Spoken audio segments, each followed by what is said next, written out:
Maswerteng gabi po mga ka-STL. Narito na po ang resulta ng STL Batangas para sa araw na to, 3rd draw, February 6, 2025, araw ng Huwebes. Naway ang mga natayaan niyo pong mga numero kanina ay manalo nawa ngayong gabing ito, 8:30 PM. Kaya kunin niyo na po ang inyong mga tickets. Narito na po ang resulta. Ang mga numerong nanalo sa STL Batangas ngayong gabing ito, February 6, 2025.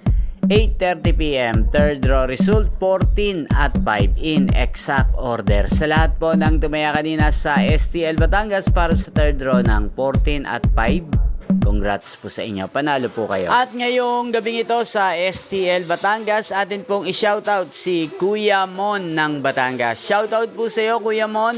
Naway ang mga inaalagaan mo pong mga numero sa Batangas, sana po ay manalo rin ngayong gabing ito at sana ay nasa mabuti ka rin pong kalagayan. Gayon din po sa lahat po ng mga taga Batangas na laging nanonood sa channel ito, especially sa aking mga subscribers sa Batangas. Shoutout po sa inyo. Inyo pong napanood ang resulta ng STL Batangas sa channel na to, Roderick Hernandez TV. Magkita-kita pong muli tayo bukas ng 12:00 ng tanghali.